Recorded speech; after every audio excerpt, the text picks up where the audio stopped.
Good morning masters. ಎಲ್ಲರಿಗೂ ಶುಭೋದಯ. ಪತ್ರಿಜಿಯವರ ದಿವ್ಯ ಮಾರ್ಗದರ್ಶನದೊಂದಿಗೆ 108 ದಿನದ ಮೌನ ಧ್ಯಾನ ಉಪವಾಸದ ಸಂಕಲ್ಪವನ್ನ ಲಲಿತಾ ಮೇಡಮ್ ಅವರು ಮಾಡಿದ್ದಾರೆ. ಆ ಒಂದು ನಿಟ್ಟಿನಲ್ಲಿ ನಾವೆಲ್ಲರೂ ದಿನ ಬೆಳಗ್ಗೆ 5 ಗಂಟೆಗೆನೆ ಧ್ಯಾನಕ್ಕೆ ಜಾಯಿನ್ ಆಗ್ತಾ ಇದೀವಿ. ಈ ದಿನದ 39ನೇ ದಿನದ ಧ್ಯಾನವನ್ನ ಶುರು ಮಾಡೋಣ ಮಾಸ್ಟರ್ಸ್. ಎಲ್ಲರೂ ಧ್ಯಾನ ಸ್ಥಿತಿಗೆ ಬಂದ್ಬಿಡಿ. ಕೈಗಳನ್ನ ಕ್ರಾಸ್ ಮಾಡ್ಕೊಳ್ಳಿ, ಬೆರಳೊಳಗೆ ಬೆರಳು ಹಾಕಿ ಆರಾಮವಾಗಿ ತೊಡೆ ಮೇಲೆ ಇಟ್ಕೊಳ್ಳಿ. ಕಾಲ್ ಕ್ರಾಸ್ ಮಾಡ್ಕೊಳ್ಳಿ, ಹಗುರವಾಗಿ ಕಣ್ಮುಚ್ಚಿ. ಸಂಪೂರ್ಣ ಗಮನ ಉಸಿರಾಟದ ಮೇಲೆ ಮಾತ್ರ ಇರಲಿ ಮಾಸ್ಟರ್ಸ್. ಯಾವುದೇ ಆಲೋಚನೆಗಳ ಹಿಂದೆ ಹೋಗ್ಬೇಡಿ.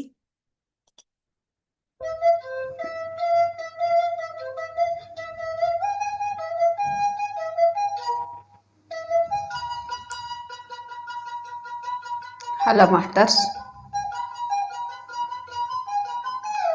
ಎಲ್ಲ ಆತ್ಮಬಂಧುಗಳಿಗೂ ನಮಸ್ಕಾರ. ಬೆಳಗಿನ ಧ್ಯಾನಕ್ಕೆ ಎಲ್ರಿಗೂ ಕೂಡ ಸ್ವಾಗತ.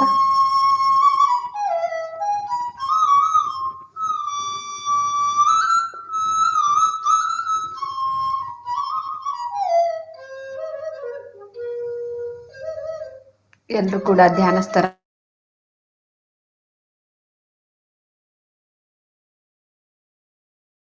ಎರಡು ಕೈ ಬೆರಳುಗಳನ್ನ ಕ್ರಾಸ್ ಮಾಡಿ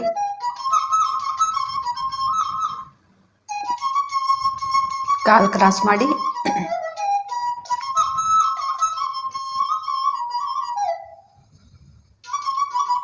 ಹಗುರವಾಗಿ ಕಣ್ಮುಚ್ಚಿ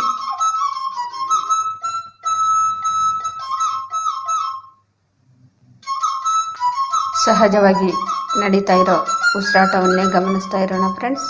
ಯಾವುದು ಕೂಡ ಯೋಚನೆ ಬೇಡ, ಯಾವುದೇ ದೇವರ ನಾಮ ಬೇಡ, ಮಂತ್ರ ಬೇಡ, ಜಪ ಬೇಡ.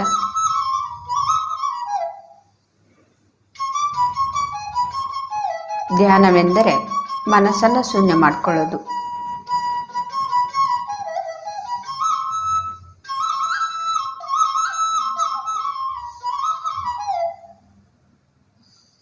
ನಮ್ಮ ವಿಚಾರಗಳೆಲ್ಲ ನಿರ್ವಿಚಾರವಾಗಿ ಮಾಡಿಕೊಳ್ಳೋದು, ಏನು ಕೂಡ ವಿಚಾರ ಇರಬಾರ್ದು.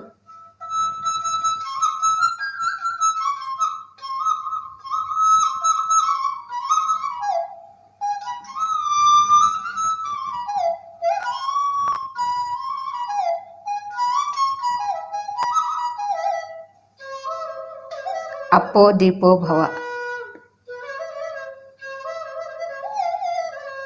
ಉದ್ಧರೇದಾತ್ಮನಾತ್ಮನ. ನಮ್ಮ ಆತ್ಮವನ್ನ ನಾವೇ ಉದ್ಧಾರ ಮಾಡ್ಕೋಬೇಕು. ನಮಗೆ ನಾವೇ ದಿಕ್ಕು, ನಮಗೆ ನಾವೇ ಬೇಕು.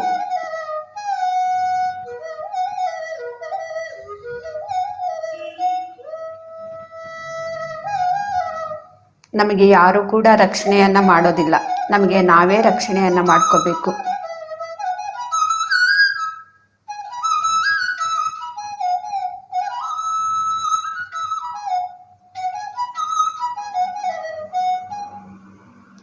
ನಮ್ಮ ಧ್ಯಾನದ ಶಕ್ತಿಯಿಂದನೇ ನಾವು ಪಡ್ತಾ ಇರ್ತೀವಿ.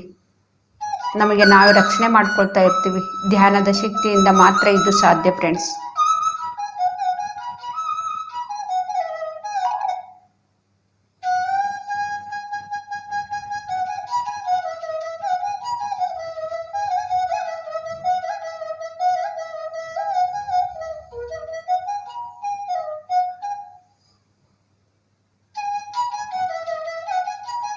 ನಮ್ಮ ಹಣೆ ಬರವನ್ನ ನಾವೇ ಬರ್ಕೊಂಡು ಬಂದಿದ್ದೀವಿ, ಅದನ್ನು ನಾವೇ ಬದಲಾಯಿಸ್ಕೋಬೇಕು.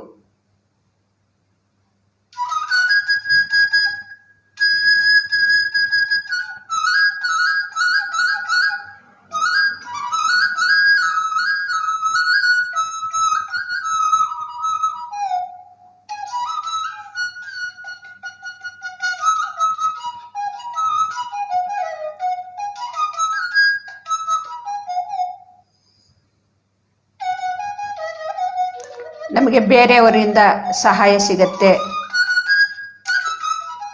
ಅನ್ನೋದನ್ನು ನಾವು ಇದನ್ನ ಸಂಪೂರ್ಣವಾಗಿ ನಾವು ಮರೆತು ನಮ್ಮ ಮೇಲೆ ನಂಬಿಕೆ ಇಟ್ಟು ನಮ್ಮ ಮೇಲೆ ನಮ್ಮ ವಿಶ್ವಾಸದಿಂದ ನಮ್ಮ ಶಕ್ತಿಯ ಜೊತೆಗೆ ನಮ್ಮ ಶಕ್ತಿಯೊಂದಿಗೆ ನಮಗೆ ನಾವು ನಮ್ಮ ಮೇಲೆ ನಮಗೆ ವಿಶ್ವಾಸ ಇರಬೇಕು.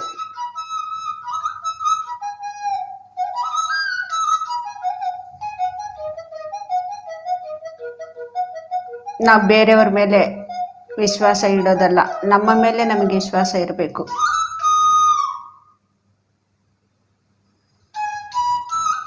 ನಮ್ಮ ಶಕ್ತಿಯ ಮೇಲೆ ನಮಗೆ ನಂಬಿಕೆ ಇರಬೇಕು.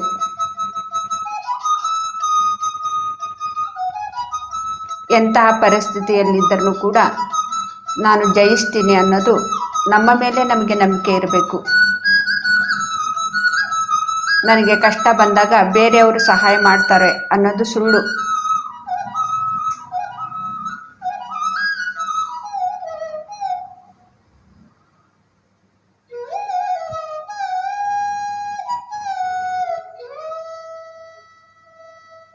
ನಮಗೆ ಬೇರೆಯವರು ಸಹಾಯ ಮಾಡಿದ್ರೂ ಕೂಡ ಕಷ್ಟದಲ್ಲಿ ಒಂದಿನ ಮಾಡ್ಬೋದು, 2 ದಿನ ಮಾಡ್ಬೋದು, ಆದರೆ ಜೀವನ ಪೂರ್ತಿ ನಮಗೆ ಯಾರೂ ಕೂಡ ಸಹಾಯ ಮಾಡೋದಿಲ್ಲ.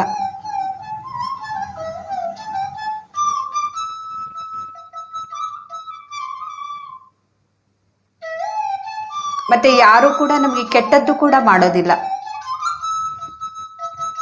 ಯಾರಿಗೂ ಕೂಡ ಪೂರ್ತಿಯಾಗಿ ನಮಗೆ ಸಹಾಯ ಮಾಡೋದಕ್ಕೂ ಆಗೋದಿಲ್ಲ, ಯಾರಿಗೂ ಕೂಡ ನಮಗೆ ಪೂರ್ತಿಯಾಗಿ ಕೆಟ್ಟದ್ದನ್ನು ಮಾಡೋಕ್ಕಾಗೋದಿಲ್ಲ.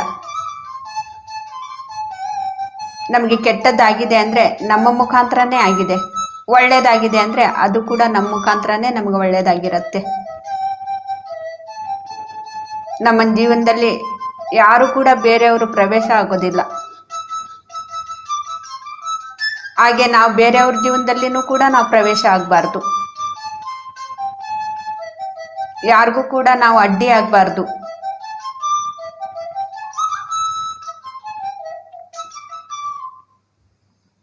ನಮ್ಮ ಜೀವನದಲ್ಲಿನೂ ಕೂಡ ಯಾರಾದರೂ ಅಡ್ಡಿ ಬಂದರೆ ನಾವು ಅಲ್ಲಿಗೆ ನಿಂತ್ಕೋಬಾರ್ದು. ನಮ್ಮ ಜೀವನವನ್ನು ಹೇಗೆ ಇರಬೇಕು ಅಂತೇಳಿ ನಾವು ಸೃಷ್ಟಿ ಮಾಡ್ಕೊಂಡಿದ್ದೀವೋ ಅದೇ ರೀತಿಯೇ ನಾವು ಸೃಷ್ಟಿಯಿಂದ ಏನು ಸೃಷ್ಟಿ ಮಾಡ್ಕೊಂಡಿದ್ದೀವಿ ನಾವು ಅದೇ ರೀತಿಯೇ ನಾವು ಜೀವಿಸ್ತಾ ಇರಬೇಕು. ನಾವು ಬೇರೆಯವ್ರಿಗೂ ಕೂಡ ಅಡ್ಡಿ ಮಾಡಬಾರ್ದು, ನಮಗೂ ಕೂಡ ಯಾರು ಅಡ್ಡಿ ಬರ್ದ ಹಾಗೆ ನಾವು ನೋಡ್ಕೋಬೇಕು.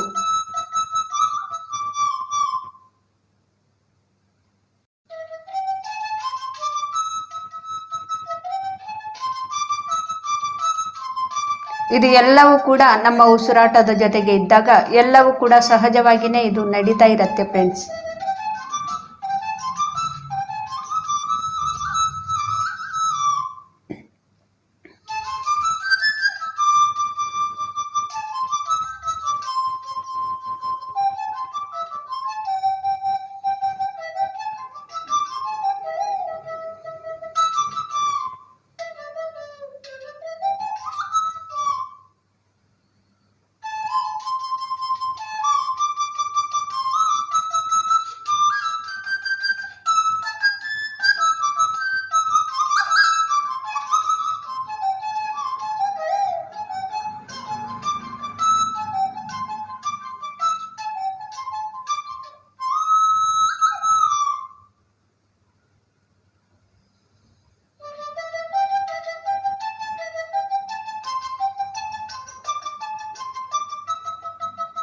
ನಾವು ಎಲ್ಲರ ಜೊತೆಗೂ ಇದ್ದು ಕೂಡ, ನಮ್ಮ ಶರೀರ ಜೊತೆಗೆ ಇದ್ದು ಕೂಡ, ನಮ್ಮ ಕುಟುಂಬದಲ್ಲಿ ಇದ್ದೂ ಕೂಡ ನಾವು ನಿರ್ಮೋಹದಿಂದ ನಾವು ಕೂಡಿರಬೇಕು.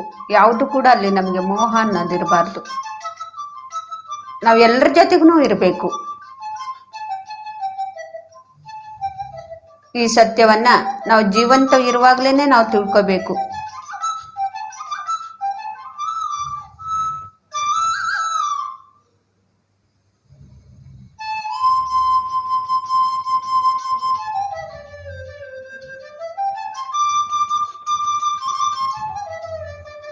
ನಾವು ಶರೀರದಲ್ಲಿ ಇದ್ದಾಗಲೇ ಈ ಸತ್ಯವನ್ನು ನಾವು ತಿಳ್ಕೋಬೇಕು ಫ್ರೆಂಡ್ಸ್.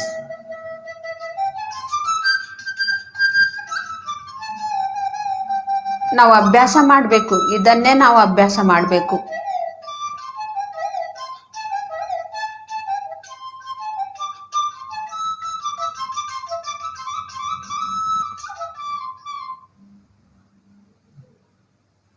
ಇದನ್ನ ಅಭ್ಯಾಸ ಮಾಡೋದಕ್ಕೋಸ್ಕರನೇ ನಾವು ಫಸ್ಟು ನಾವು ಉಸಿರನ್ನ ಗಮನಿಸೋದನ್ನ ಹೇಗಿದೆಯೋ ಹಾಗೆ ಗಮನಿಸೋದನ್ನ ನಾವು ಅಭ್ಯಾಸ ಮಾಡಬೇಕು. ಉಸಿರನ್ನೇ ಸಾಕ್ಷಿಯಾಗಿ ನೋಡೋದನ್ನ ಅಭ್ಯಾಸ ಮಾಡಬೇಕು. ಆಗ ಎಲ್ಲವೂ ಕೂಡ ಇದು ಸಾಧ್ಯ ಆಗತ್ತೆ.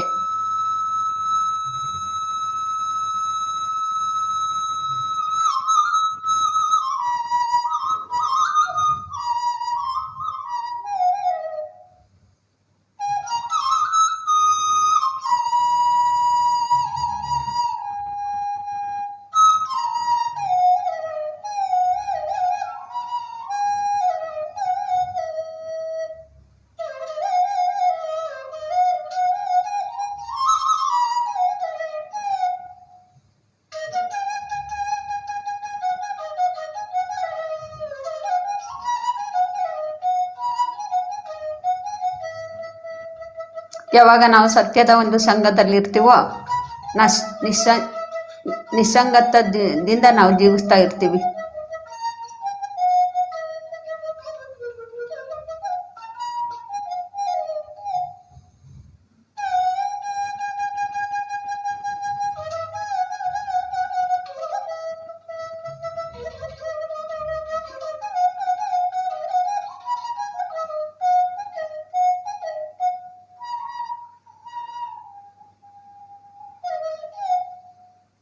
ನಮ್ಮ ಉಸಿರಾಟದ ಜೊತೆಗೆ ನಮ್ಮ ಮನಸ್ಸು ಕೂಡಿಸಿ ನಮ್ಮ ಉಸಿರಾಟದ ಜೊತೆಗಿದ್ದು ನಮ್ಮ ಮನಸ್ಸು ಏನು ಕಲಿತಾ ಇರತ್ತೋ ಅದೇ ಸತ್ಸಂಗ. ಧ್ಯಾನ ಅನ್ನೋದೇ ಸತ್ಸಂಗ.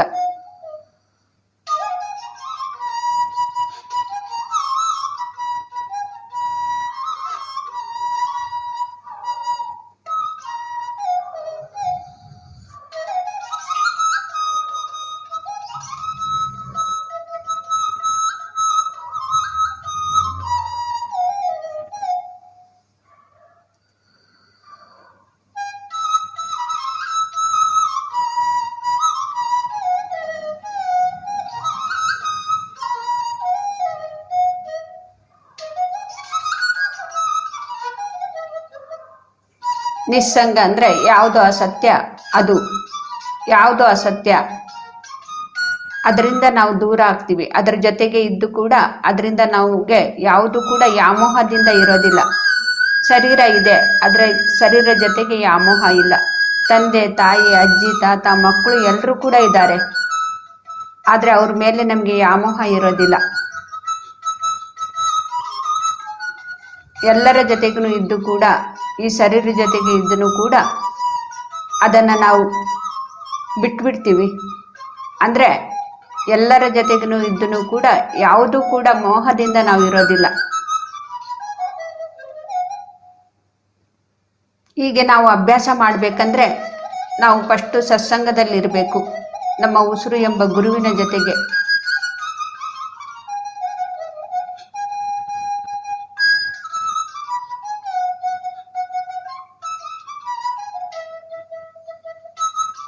ನಾನು ಶರೀರ ಅಲ್ಲ ಅಂತೇಳಿ ನಾವು ತಿಳ್ಕೊಳ್ತೀವಿ. ಸತ್ಸಂಗದಲ್ಲಿ ಕೇವಲ ನಾನು ಆತ್ಮ, ಒಂದು ಜೀವಾತ್ಮ ಅಂತೇಳಿ ನಾವು ತಿಳ್ಕೊಳ್ತೀವಿ. ಸರ್ವಾತ್ಮದಿಂದ ಬಂದಂಥ ಒಂದು ಆತ್ಮ.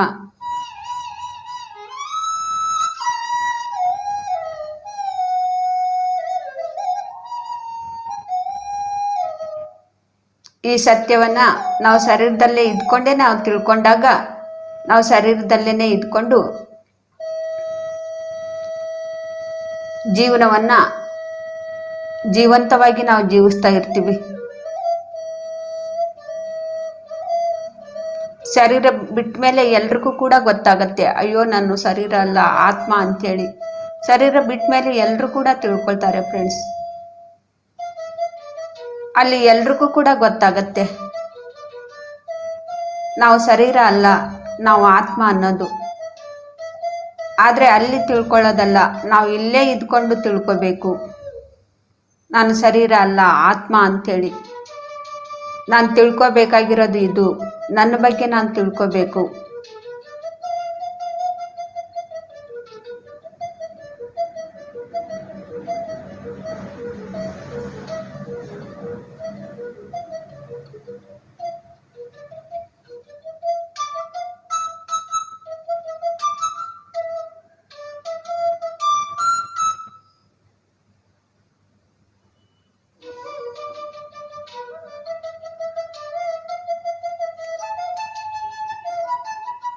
ನಾನು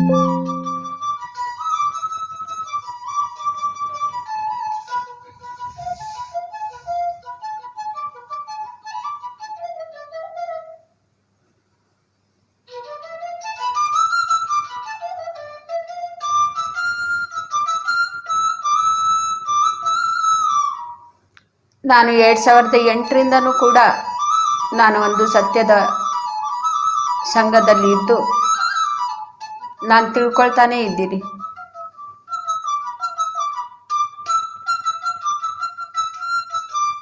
ನಾನು ದಿನಾಲೂ ಕೂಡ ಸೆಲೆಬ್ರೇಷನ್ ಕೂಡ ಮಾಡ್ಕೊಳ್ತೀನಿ ನನ್ನ ಜೊತೆಗೆ ನಾನು.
ನನಗೂ ಕೂಡ ಈ ವಿಚಾರ ತಿಳಿದಿರಲಿಲ್ಲ.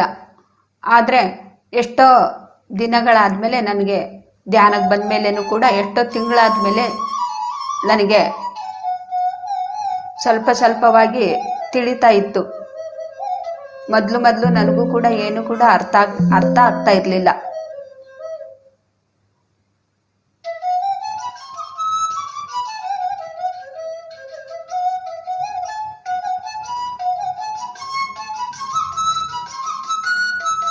ನನಗೆ ಒಂದು ಸತ್ಯ ಪತ್ರಿ ಸರ್ ಅವರು ಸತ್ಯಲೋಕಕ್ಕೆ ಕರ್ಕೊಂಡೋದಾಗ ಅಲ್ಲಿ ಕೂಡ ಸತ್ಸಂಗ ನಡೀತಾ ಇತ್ತು. ಧ್ಯಾನದಲ್ಲಿ ನಾನು ಕೂತ್ಕೊಂಡು ಸತ್ಯಲೋಕಕ್ಕೆ ಪ್ರಯಾಣ ಮಾಡಿದಾಗ ಅಲ್ಲಿ ಕೂಡ ಸತ್ಸಂಗ ನಡೀತಾ ಇದೆ. ಕೇವಲ ಆತ್ಮದ ಬಗ್ಗೆ, ಶರೀರದ ಬಗ್ಗೆ ಅಲ್ಲ.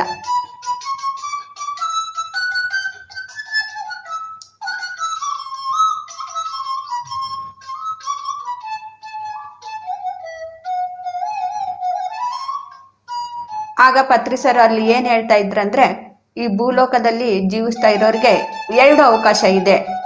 ಮಾನವರಿಂದ ಮಾಧವರಾಗೋದಕ್ಕೂ, ಮಾಧವರಿಂದ ಏಕ್ದಮ್ ಸೃಷ್ಟಿಕರ್ತರಾಗೋದಕ್ಕೂ ಕೂಡ 2 ಅವಕಾಶಗಳು ಇದೆ ಅವ್ರಿಗೆ ಅಂತೇಳಿ ಹೇಳ್ತಾ ಇದ್ರು ಅಲ್ಲೇ.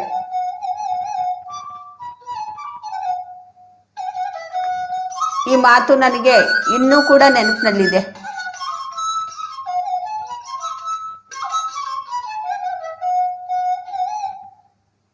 ಅವಾಗ್ಲಿಂದ ನಾನು ಇಂಥ ಒಂದು ಸಂಘದಲ್ಲಿ ಇದ್ದೀನಿ. ಆದರೆ ಇದಕ್ಕೇನೆ ಸತ್ಸಂಗ ಅಂತ ಹೇಳ್ತಾರೆ ಅಂತೇಳಿ ನಾನು ತಿಳ್ಕೊಂಡಿರ್ಲಿಲ್ಲ. ಹೆಸರುಗಳು ಗೊತ್ತಿಲ್ಲ ಅಷ್ಟೇ.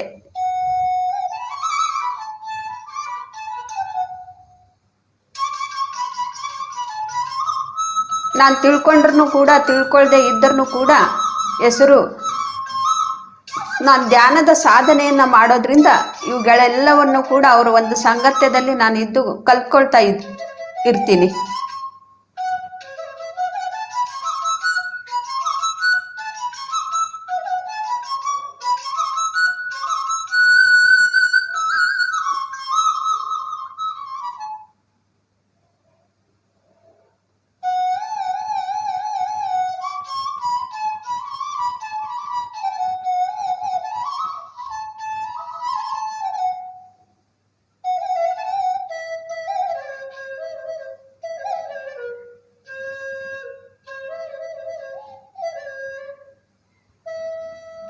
ನಾನು ಫಸ್ಟ್ ಸ್ಟಾರ್ಟಿಂಗ್ ಧ್ಯಾನಕ್ಕೆ ಬಂದಾಗ್ಲಿಂದನೂ ಕೂಡ ಇಂಥ ಒಂದು ಸಂಘದಲ್ಲಿ ಇದ್ದು ನಾನು ಕಲಿತಾ ಇದ್ದೀನಿ ಫ್ರೆಂಡ್ಸ್.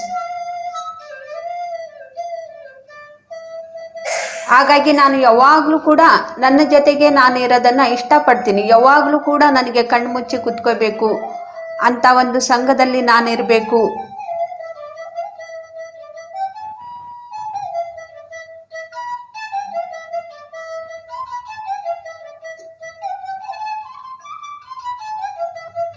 ಇವಾಗ ನಾವು ಕಣ್ಣು ಮುಚ್ಚಿದ್ರೂ ಕೂಡ ಕಣ್ಣು ಬಿಟ್ಟರೂ ಕೂಡ ನಾನು ಅಂತ ಒಂದು ಸಂಘದಲ್ಲಿ ಇರೋದನ್ನ ಅಭ್ಯಾಸ ಮಾಡಿದ್ದೀನಿ.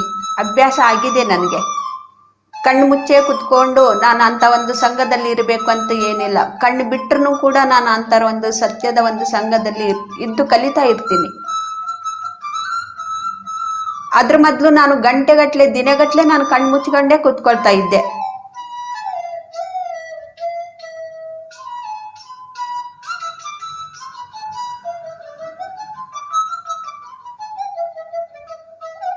ನಾನು ಈ ಶರೀರ ಇದ್ದಾಗ್ಲೇನೆ ನಾನು ತಿಳ್ಕೊಂಡೆ ನಾನು ಶರೀರ ಅಲ್ಲ ಅಂಥೇಳಿ.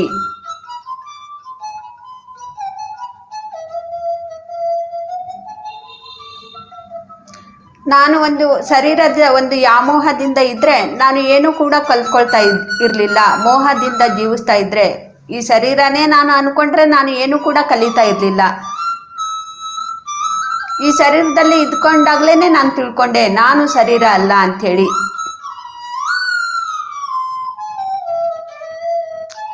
ನಾನು ಶರೀರ ಅಲ್ಲ, ನಾನು ಒಂದು ಆತ್ಮ ಅಂತೇಳಿ ನಾನು ಯಾವಾಗ ತಿಳ್ಕೊಂಡೋ ಆಗ ನಾನು ಭಗವಂತ ಏನ್ ಮಾಡ್ತಾ ಇದ್ದಾನೆ ಒಂದು ಆತ್ಮದ ಸ್ಥಿತಿಯಲ್ಲಿ ಆ ಕೆಲಸ ನನಗೆ ಭಗವಂತ ಕೊಟ್ರು.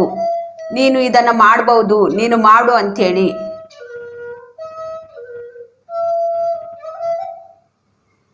ನಾನು ಶರೀರದಲ್ಲಿ ಇದ್ಕೊಂಡಾಗ್ಲೇನೆ ನನ್ನ ಕೆಲಸವನ್ನ ನಾನು ಮಾಡ್ತಾ ಇದ್ದೀನಿ. ಮರಣದ ನಂತರ ಜೀವನ ಇಲ್ಲ ಅಂತ ನಾವು ಅನ್ಕೊಂಡಿದ್ದೀವಿ. ಜೀವನ ಅನ್ನೋದು ಯಾವಾಗಲೂ ಕೂಡ ಇರತ್ತೆ ಫ್ರೆಂಡ್ಸ್.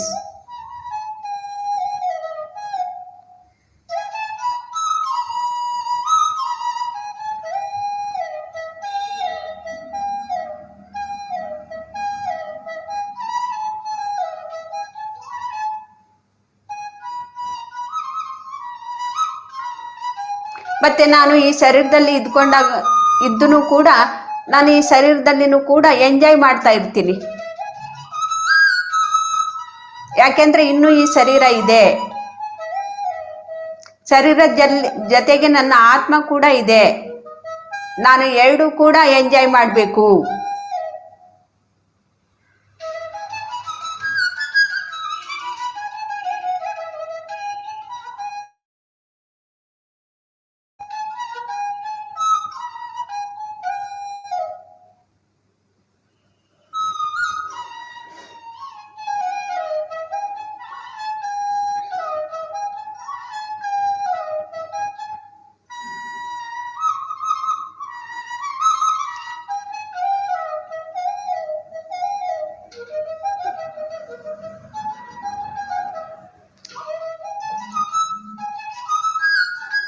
ನಿಸ್ಸಂಗ ಅಂದ್ರೆ ಅಸತ್ಯ, ಅಜ್ಞಾನದಿಂದ ದೂರವಾಗಿರೋದು. ಅಸತ್ಯ ಅಂದ್ರೆ ಯಾವುದು ಶಾಶ್ವತ ಅಲ್ವೋ ಅದು ಅಸತ್ಯ, ಯಾವುದು ಶಾಶ್ವತ ಅದು ಸತ್ಯ.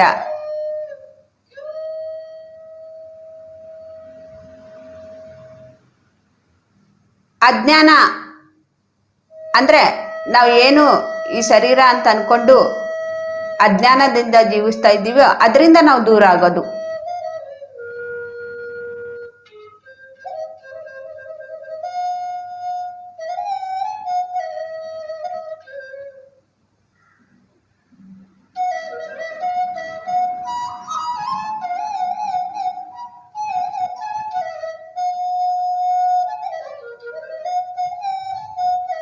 ನಮ್ಮ ಉಸಿರಾಟದ ಜೊತೆಗಿದ್ದಾಗ ಈ ಸತ್ಯವನ್ನ ನಾವು ತಿಳ್ಕೊಳ್ತಾ ಇರ್ತೀವಿ.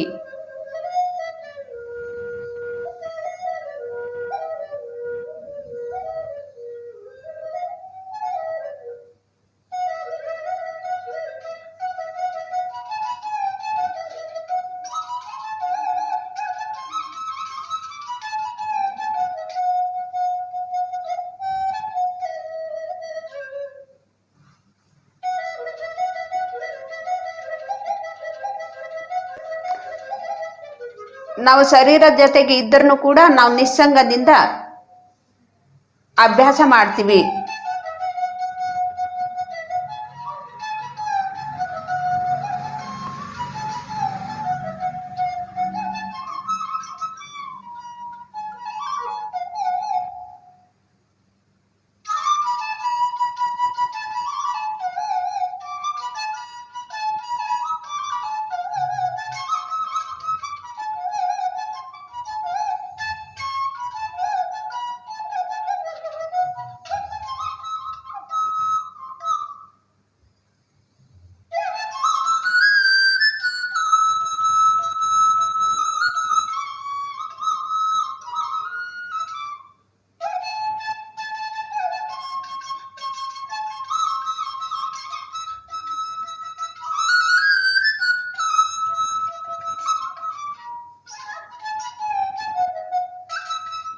ನನಗೆ ಯಾರು ಸತ್ಯವನ್ನ ತಿಳಿಸ್ತಾ ಇರ್ತಾರೋ ಅಂತ ಒಂದು ಸಂಘದಲ್ಲಿ ಇದ್ದು ಕೂಡ ನಾನು ದಿನಾಲೂ ಕೂಡ ನಾನು ಕೂಡ ಸೆಲೆಬ್ರೇಷನ್ ಮಾಡ್ಕೊಳ್ತಾ ಇರ್ತೀನಿ. ಹಿಂದೆ ಒಂದು 3-4 ದಿವಸದ ಹಿಂದೆ ನಾನು ಶೂಪಿ ಡ್ಯಾನ್ಸ್ ಮಾಡುವಾಗ ಡ್ಯಾನ್ಸ್ನಲ್ಲಿ ನಾನು ಪೂಜೆ ಮಾಡುವಂಥ ಅಂಬಾಭವಾನಿ ನನ್ನ ಜೊತೆಗಿದ್ದು ಡ್ಯಾನ್ಸ್ ಮಾಡ್ತಾ ಇದ್ದಾಳೆ. ಅಂದರೆ ಶೂಪಿ ಡ್ಯಾನ್ಸು ಕೈ ಹಿಡ್ಕೊಂಡು ಈ ರೀತಿ ನಾನು ದಿನಾಲು ಮಾಡೋದಕ್ಕೂ ಕೂಡ ಯಾರೋ ಒಬ್ಬರು ಮಾಸ್ಟ್ರು ನನ್ನ ಜೊತೆಗಿದ್ದಾಗ ಆ ಒಂದು ಎನರ್ಜಿನೇ ಬೇರೆ ಇರತ್ತೆ.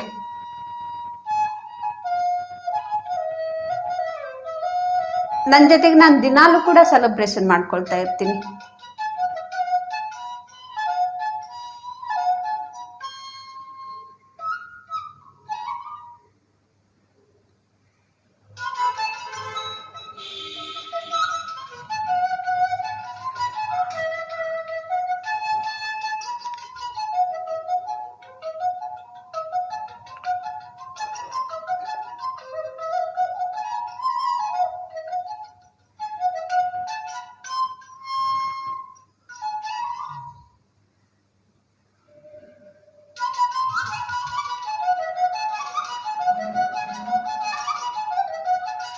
ಮತ್ತು ಆ ಶರೀರ ಕೂಡ ನನಗೆ ಕಣ್ಣಿಗೆ ಕಾಣಿಸ್ತಾನೂ ಕೂಡ ಇರುತ್ತೆ.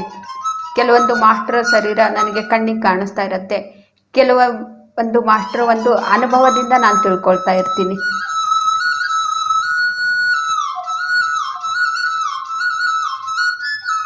ಅವ್ರ ಶರೀರ ಸಮೇತ ಬಂದರೂ ಕೂಡ ನಾನು ಕಲ್ತ್ಕೊಳ್ತಾ ಇರ್ತೀನಿ. ಅವರು ಹಾಗೇ ಸಂದೇಶವನ್ನು ಕೊಡ್ತಾ ಇದ್ರೂ ಕೂಡ ನಾನು ಅದನ್ನು ಕೂಡ ನಾನು ಕಲ್ತ್ಕೊಳ್ತಾ ಇರ್ತೀನಿ.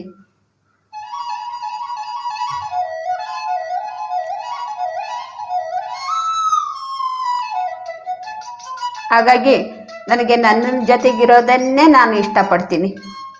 ಯಾಕೆಂದರೆ ಯಾವಾಗಲೂ ಕೂಡ ಸತ್ಯವನ್ನೇ ನಾನು ತಿಳ್ಕೊಳ್ತಾ ಇರ್ತೀನಿ.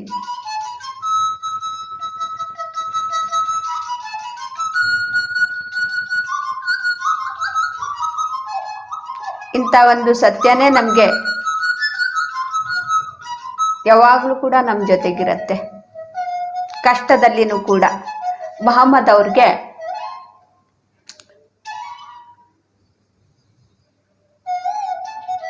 ಒಬ್ಬರು ಫೈಟ್ ನಡೆಯುವಾಗ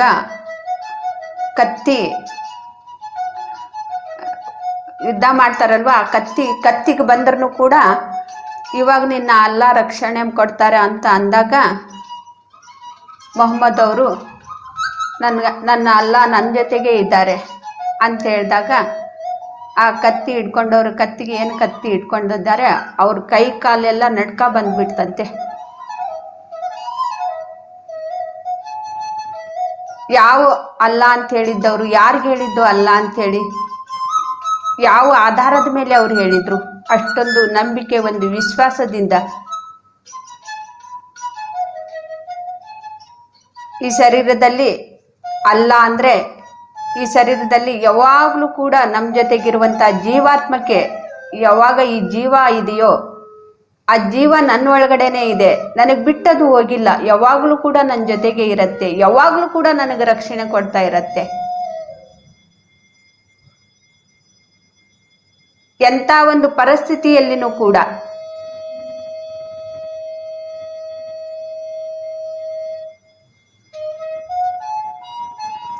ಆಗ ಕತ್ತಿ ಅವರು ಕೈಯಲ್ಲಿ ಹಿಡ್ಕೊಂಡಿರುವಂಥ ಕತ್ತಿ ಬಿಟ್ಟಾಗ ಅದೇ ಕತ್ತಿಯಿಂದ ಆಗ ಮೊಹಮ್ಮದ್ ಅವರು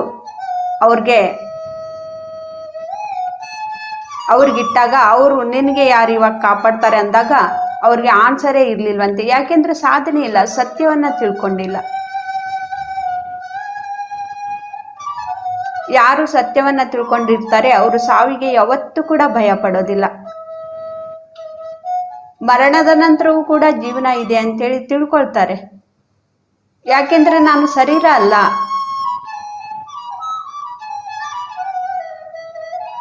ಈ ಶರೀರವನ್ನ ನಾನು ತಗೊಂಡು ಬಂದಿದ್ದೀನಿ. ಎಷ್ಟೋ ಶರೀರಗಳನ್ನ ತಗೊಳ್ತಾ ಇದ್ದೀನಿ, ಈ ಶರೀರನ್ನು ಕೂಡ ನಾನು ತಗೊಂಡು ಬಂದಿದ್ದೀನಿ.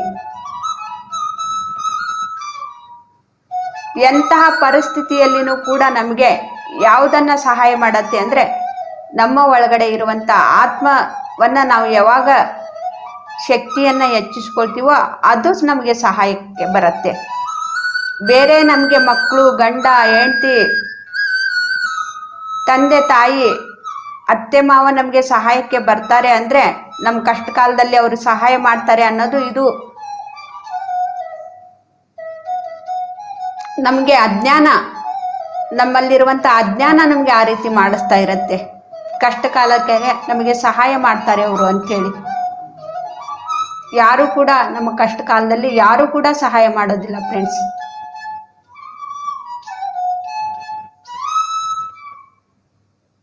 ನಾನು ತೊಂದರೆಯಲ್ಲಿದ್ದಾಗ, ಕಷ್ಟದಲ್ಲಿದ್ದಾಗ ಅಯ್ಯೋ ಅಂಥೇಳಿ ಅಷ್ಟೇ, ಅದು ನಾವು ಅವ್ರು ನನಗೆ ಹೇಳ್ತಾ ಇದ್ರು, ಅಯ್ಯೋ ಎಷ್ಟು ಕಷ್ಟ ಅನುಭವಿಸ್ತಾ ಇದೆ. ಆದರೆ ನನ್ನ ಕಷ್ಟ ಪರಿಹಾರ ಅವ್ರಿಗೆ ಮಾಡೋಕ್ಕಾಗಲಿಲ್ಲ. ಬೇರೆಯವ್ರ ಕಷ್ಟ ಬೇರೆಯವರು ನನ್ನ ಕಷ್ಟ ಹೇಗೆ ಪರಿಹಾರ ಮಾಡುತ್ತಾರೆ?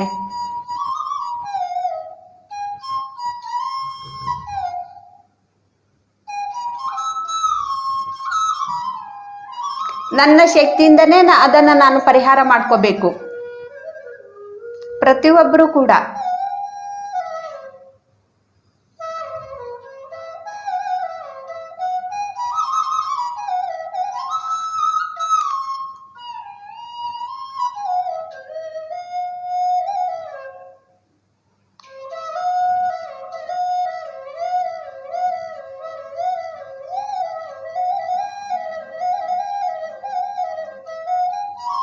ನಾನು ಧ್ಯಾನಕ್ಕೆ ಕೂತ್ಕೊಂಡಾಗ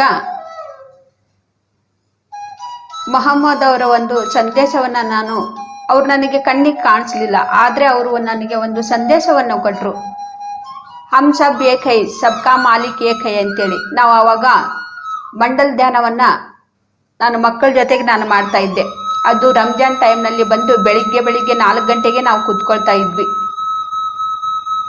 ಅಂತ ಒಂದು ಸಮಯದಲ್ಲಿ ಈ ಒಂದು ಸಂದೇಶವನ್ನು ಕೊಟ್ಟರು. ಆದ್ರೆ ಆ ಒಂದು ಸಮಯದಲ್ಲಿ ನನಗೆ ಮೊಹಮ್ಮದ್ ಯಾರು ಅಂತೇಳಿ ಕೂಡ ಗೊತ್ತಿಲ್ಲ, ಅವ್ರ ಹೆಸರೇ ಕೇಳಿಲ್ಲ ನಾನು. ಸುಮಾರು 10 ವರ್ಷಗಳ ಹಿಂದೆ.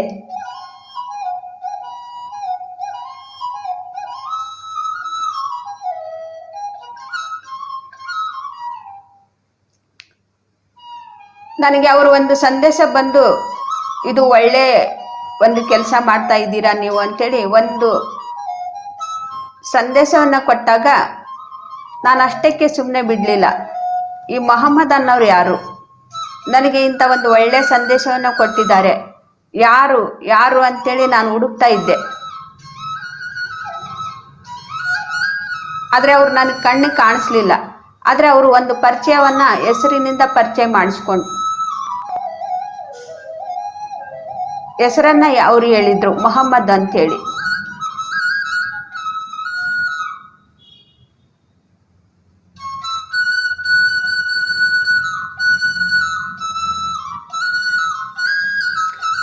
ಯಾರು ಅಂತೇಳಿ ನಾನು ಹುಡುಕ್ತಾ ಇರುವಾಗ ಒಂದು ಬುಕ್ಸ್ ಅಲ್ಲಿ ಅವ್ರ ಬಗ್ಗೆ ಒಂದು ಬುಕ್ ತೆಗೆದು ನಾನು ನೋಡಿದ್ರೆ ಇದ್ರಲ್ಲಿದೆ ಅವ್ರು ಯಾರು ಅಂತೇಳಿ, ಇದನ್ನು ಓದು ಅವ್ರು ಯಾರು ಅಂತೇಳಿ ಗೊತ್ತಾಗತ್ತೆ ಅಂತೇಳಿ. ಅವಾಗ ಒಂದು ಬುಕ್ಸ್ ತೆಗೆದು ನಾನು ಮಧ್ಯದ ಒಂದು ಪೇಜು ತೆಗೆದು ನೋಡಿದ್ರೆ ಆ ಮೊಹಮ್ಮದ್ ಬಗ್ಗೆ ಒಂದು 4-5 ಲೈನು, ಒಂದು ಪೇಜು ಅವ್ರ ಬಗ್ಗೆ ಇದೆ ಅದರಲ್ಲಿ.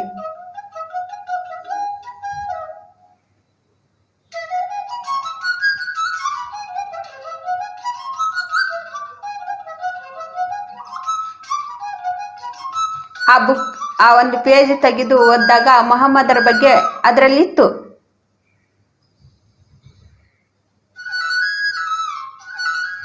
ಅವರು ಕೂಡ ಒಂದು ಬೆಟ್ಟದಲ್ಲಿ ಧ್ಯಾನಕ್ಕೆ ದಿನಾಲು ಕೂಡ ಹೋಗ್ತಾ ಇದ್ರಂತೆ. ಧ್ಯಾನ ಮಾಡುವಾಗ ಅವ್ರಿಗೆ ಅಕ್ಷರಗಳನ್ನ ಕಾಣಿಸ್ತಾ ಇದನ್ನು ಓದು ಅಂತೇಳಿ ಬರ್ತಾ ಇತ್ತಂತೆ. ಅವ್ರಿಗೆ ಗಾಬರಿ ಆಗ್ಬಿಡ್ತಂತೆ. ನಾನು ಯಾವುದು ಕೂಡ ಒಂದು ಅಕ್ಷರ ಕೂಡ ನಾನು ಏನು ಕೂಡ ಓದ್ದವನಲ್ಲ, ಇದೇನು ಧ್ಯಾನದಲ್ಲಿ ನನಗೆ ಇದನ್ನು ಓದು ಅಂತೇಳಿ ಬರ್ತಾ ಇದೆಯಲ್ಲ ಅಂತೇಳಿ ಅವ್ರು ಗಾಬರಿಯಾಗಿ ಮನೆಗೆ ಹೋಗಿ ಹೊಚ್ಕೊಂಡು ಮಲ್ಕೊಂಡ್ಬಿಟ್ರಂತೆ. ಅವ್ರಿಗೆ ಹೆಂಡ್ತಿಗೂ ಕೂಡ ಹೇಳಿಲ್ವಂತೆ ಅವರು.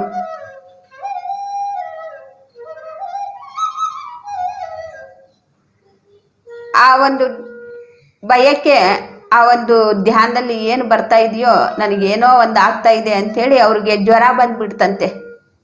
ನನಗೇನಾಗ್ತಾ ಇದೆ ಅಂತೇಳಿ ನನಗೆ ಗೊತ್ತೇ ಆಗ್ತಾ ಇಲ್ವಲ್ಲ ಅಂಥೇಳಿ ಜ್ವರ ಬಂದ್ರೂ ಕೂಡ ಹೊಚ್ಕೊಂಡು ಮಲ್ಕೊಂಡ್ರು ಕೂಡ ಅವ್ರಿಗೆ ಬಿಡ್ಲಿಲ್ವಂತೆ ಅವ್ರ ಒಳಗಡೆ ಇರುವಂಥ ಶಕ್ತಿ.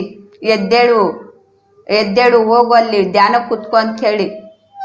ಇದು ನನಗೆ ಬಿಡ್ತಾ ಇಲ್ವಲ್ಲ, 3 ದಿನ ಆದ್ರೂ ಕೂಡ ಇದು 3 ದಿನ ಆದ್ರೂ ಕೂಡ ಅವ್ರು ಎದ್ದೇಳಿಲ್ವಂತೆ, ಹೊಚ್ಕೊಂಡು ಹಾಗೆ ಮಲ್ಕೊಂಡ್ಬಿಟ್ರಂತೆ. ಆದ್ರೆ ಅವ್ರ ಒಳಗಡೆ ಇರುವಂತ ಶಕ್ತಿ ಅವ್ರಿಗೆ ಬಿಡ್ತಾ ಇಲ್ಲ. ಎದ್ದೇಳು ಎದ್ದೇಳು ಅಂತೇಳಿ ಎಬ್ಬಿಸ್ತಾ ಇದೆ. ಇದು ಏನು ನನಗೆ ಮಲ್ಕೊಳ್ಳೋದು ಕೂಡ ಬಿಡ್ತಾ ಇಲ್ಲ ಅಂತೇಳಿ ಮತ್ತೆ ಹೋಗಿ ಧ್ಯಾನಕ್ಕೆ ಕೂತ್ಕೊಂಡ್ರಂತೆ.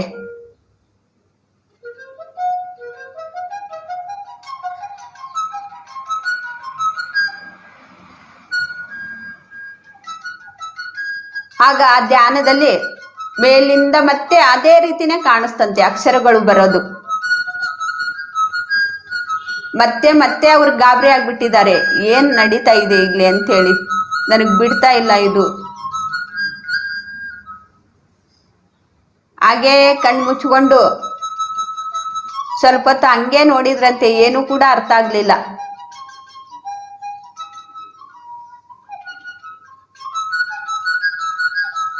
ಮತ್ತೆ ಹಾಗೇ ನೋಡ್ಕೊಂಡು ಕೂತ್ಕೊಂಡಿದ್ದಾರೆ. ಇದು ನನಗ್ ಬಿಡ್ತಾ ಇಲ್ಲ, ನೋಡೋಣ ಇದು ತಿಳ್ಕೊಳ್ಳೋಣ ಅಂತೇಳಿ ಯಾವಾಗ ಅವ್ರಿಗೆ ಬಂತೋ ಅವಾಗ ಅದನ್ನ ಅರಿವಿನಿಂದ ಅವ್ರು ನೋಡೋದನ್ನ ಕಲ್ತ್ಕೊಂಡ್ರು.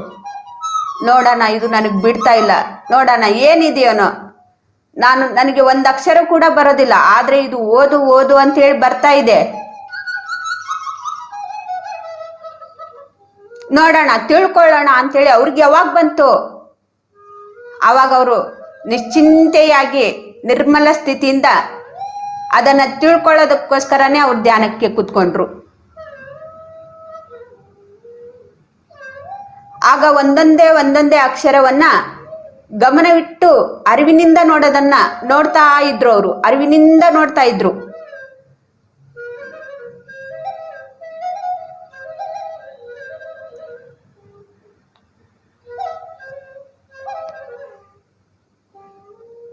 ಅರಿವಿನಿಂದ ನೋಡ್ತಾ ಇರುವಾಗ ಆ ಅಕ್ಷರಗಳನ್ನ ಒಂದೊಂದೇ ಅಕ್ಷರಗಳನ್ನ ಅವ್ರ ಬಾಯಿಯಿಂದನೇ ಅದು ಬರ್ತಾ ಇದೆ, ಪಠನೆ ಆಗ್ತಾ ಇದೆ.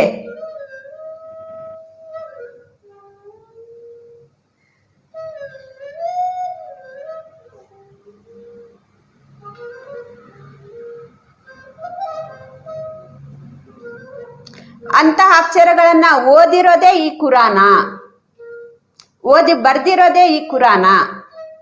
ಅವರು ಯಾವುದೋ ಒಂದು ಬುದ್ಧಿಯಿಂದ ತನ್ನ ಒಂದು ಬುದ್ಧಿಯಿಂದ ಉಪಯೋಗಿಸಿ ಬರ್ದಿರೋಂಥ ಅಕ್ಷರ ಅಲ್ಲ ಅದು.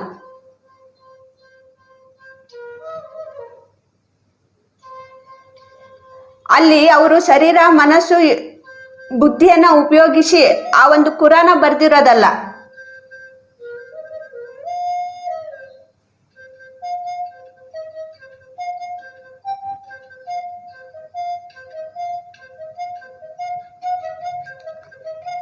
ಮತ್ತೆ ಆ ಕುರಾನ ಓದೋರು ಹೇಗಿರ್ಬೇಕು?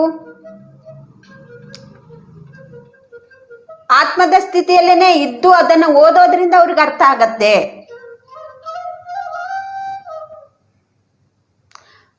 ಕುರಾನ ಬರ್ದಿರೋರು ಮೊಹಮ್ಮದ್ ಅವರು ಹಮ್ ಸಬ್ ಏಕೈ ಸಬ್ಕಾ ಮಾಲಿಕ್ ಏಕೈ ಅಂತ ಯಾಕೆ ಹೇಳಿದ್ರು ಅವರು?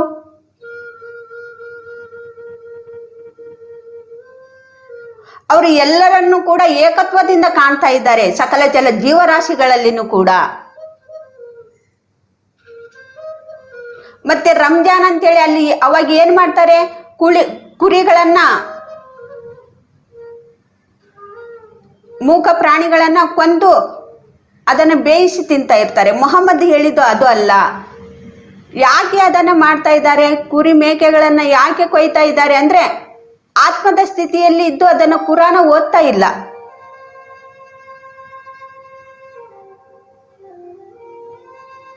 ಅಹಂಕಾರದಿಂದ ನಮ್ಮ ಬುದ್ಧಿ ಉಪಯೋಗಿಸಿ ಆ ಕುರಾನವನ್ನ ಸತ್ಯವನ್ನ ತಿಳ್ಕೊಂಡು ಆ ಕುರಾನವನ್ನ ಓದ್ತಾ ಇಲ್ಲ. ಕೇವಲ ಶರೀರ, ನಾನು ಶರೀರ ಅಂದ್ಕೊಂಡು ಆ ಕುರಾನವನ್ನ ಓದ್ತಾ ಇರೋದ್ರಿಂದ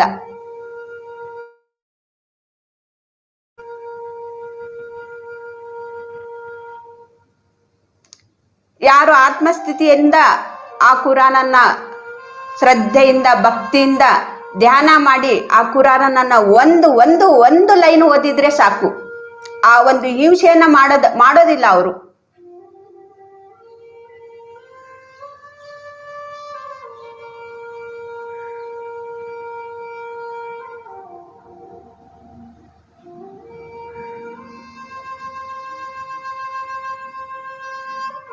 ಆಗ ಅಲ್ಲ ಅನ್ನೋ ಪದ ಅವ್ರಿಗೆ ಸತ್ಯದಿಂದ ಅವರು ತಿಳ್ಕೊಳ್ತಾರೆ.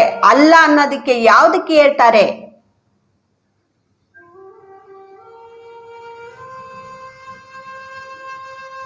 ಮಾತಿಗೂ ಅಲ್ಲ ಅಲ್ಲ ಅಂತ ಹೇಳೋರು ಕೇವಲ ಶರೀರ ಒಂದು ಸ್ಥಿತಿಯಲ್ಲಿ ಇದ್ದು ಅವರು ಹೇಳ್ತಾ ಇರ್ತಾರೆ, ಆದ್ರೆ ಆತ್ಮದ ಸ್ಥಿತಿಯಲ್ಲಿ ಅವ್ರು ಹೇಳ್ತಾ ಇರೋದಿಲ್ಲ. ಅದಕ್ಕೇನೆ ಆ ಒಂದು ಮೂಕ ಜೀವಿಗಳನ್ನ ಬಲಿ ತಗೊಳ್ತಾ ಇರ್ತಾರೆ. ಹಬ್ಬ ಅಂತೇಳಿ ಮಾಡ್ತಾ ಇರ್ತಾರೆ, ನೈವೇದ್ಯವನ್ನ ಮಾಡಿ ಅದನ್ನ ಮಾಡಲೇಬೇಕು ಅಂಥೇಳಿ. ಆದ್ರೆ ನನಗೆ ಮೊಹಮ್ಮದ್ ಅವರು ಒಂದು ಸಂದೇಶ ಕೊಟ್ಟಿರೋದು, ಯಾವ ಕುರಿ ಮೇಕೆಗಳನ್ನ ಕೊಯ್ದು ನನಗೆ ನೈವೇದ್ಯ ಇಡು ಅಂತೇಳಿ ಆ ರೀತಿ ನನಗೆ ಸಂದೇಶವನ್ನು ಕೊಡಲಿಲ್ಲ. ಹಮ್ ಸಬ್ ಏಕೈ, ಸಬ್ಕಾ ಮಾಲೀಕ್ ಏಕೈ. ಎಲ್ರಿಗೂ ಕೂಡ ಏಕತ್ವದಿಂದ ನಾವೆಲ್ಲರೂ ಕೂಡ ಜೀವಿಸ್ಬೇಕು, ನಾವೆಲ್ಲರೂ ಕೂಡ ಒಂದೇ.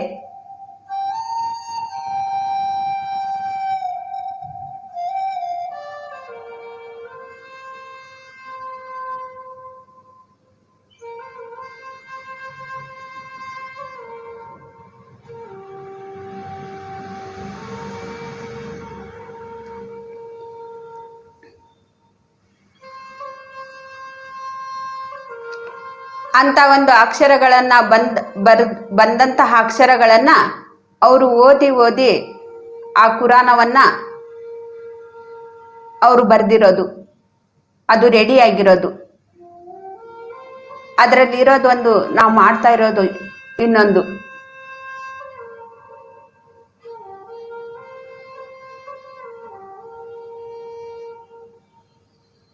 ಆದ್ರೆ ನನಗೆ ಮೊಹಮ್ಮದ್ ಅವ್ರ ಬಗ್ಗೆ ಏನೂ ಕೂಡ ಗೊತ್ತಿಲ್ಲದೆ ಇದ್ದಾಗ, ನಾನು ಯಾರು ಅಂತೇಳಿ ತಿಳ್ಕೋಬೇಕು ಅಂದಾಗ ಈ ವಿಷಯ ನನಗೆ ಗೊತ್ತಾಯ್ತು. ಓ, ಮೊಹಮ್ಮದ್ ಅಂದರೆ ಕುರಾನ ಅವ್ರದ್ದೇ ಆದಂಥ ಒಂದು ಆತ್ಮದ ಒಂದು ಗ್ರಂಥ, ಅವ್ರದ್ದಾದಂಥ ಒಂದು ಅನುಭವದ ಗ್ರಂಥ, ಆತ್ಮ ಗ್ರಂಥ.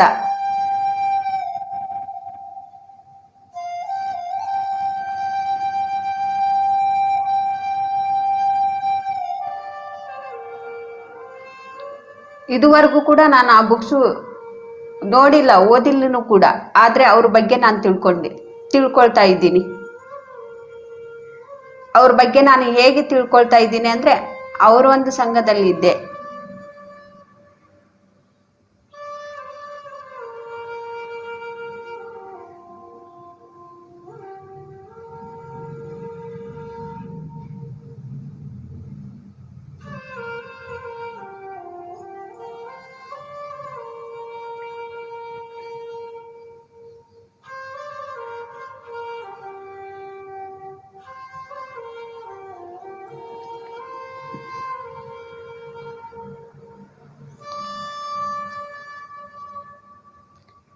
ಏಕತ್ವ ಇರೋದ್ರಿಂದನೇ ಅವ್ರು ನನಗೆ ಈ ಸಂದೇಶವನ್ನು ರಂಜಾನ್ ಟೈಮ್ನಲ್ಲಿ ಅವ್ರು ನನಗೆ ತಿಳಿಸ್ಕೊಟ್ಟಿದ್ರು. ರಂಜಾನ್ ಟೈಮ್ನಲ್ಲಿ ಅವರು ಒಂದು ಏನು ಮುಸ್ಲಿಂ ಅವರು ಅಂತೇಳಿ ನಾವು ಏನು ಹೇಳ್ತೀವೋ, ಅವ್ರಿಗಾದ್ರೂ ಕೂಡ ಆ ಮೊಹಮ್ಮದ್ ಅವರು ಕುರಾನ ದಿನಾಲು ಓದೋರ್ಗೂ ಕೂಡ ಅವ್ರಿಗೆ ದರ್ಶನ ಆಗಿದೆಯೋ ಇಲ್ವೋ ಗೊತ್ತಿಲ್ಲ. ನಾನು ಹಿಂದೂ ಆಗಿದ್ರೂ ಕೂಡ ನನಗೆ ದರ್ಶನ ಕೊಟ್ಟಿದ್ದಾರೆ. ಎಲ್ಲಿ ಮುಸ್ಲಿಂ ಅಂತೇಳಿ ಹಿಂದೂ ಅಂತೇಳಿ ನಾವು ಜಗಳ ಮಾಡ್ತಾ ಇದ್ದೀವಿ, ಆ ಒಂದು ಮೊಹಮ್ಮದ್ ಅವರಿಗೆ ಹಿಂದೂ ಮುಸ್ಲಿಂ ಅನ್ನೋದು ಭೇದ ಭಾವನೆ ಇಲ್ಲ, ನಾವು ಅದನ್ನ ಮಾಡ್ಕೊಂಡಿರೋದು.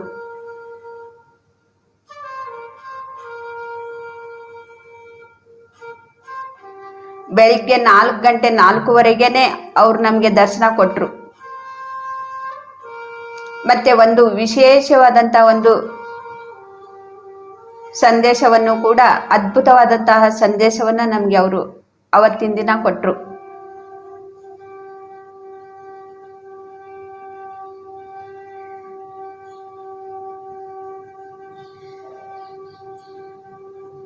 ಆ ಸಂದೇಶ ಕೊಡುವಾಗ ಆ ಒಂದು ಎನರ್ಜಿ ಲೆವೆಲ್ಲೇ, ಆ ಒಂದು ಶಕ್ತಿ ತರಂಗಗಳನ್ನೇ ನಾವು ತುಂಬಾ ಅದ್ಭುತವಾಗಿರತ್ತೆ.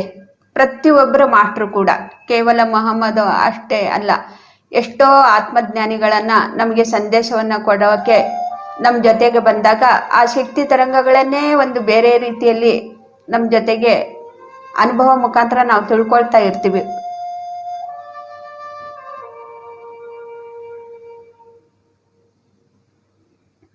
ಇಂಥ ಒಂದು ಸಂಘ ನಾವು ಯಾವಾಗಲೂ ಇಂಥ ಒಂದು ಸಂಘದಲ್ಲೇನೆ ಇರಬೇಕು, ಸತ್ಸಂಗದಲ್ಲೇನೆ ಇರಬೇಕು, ಸತ್ಯವಂತರ ಸಂಘದಲ್ಲೇನೆ ಇರಬೇಕು.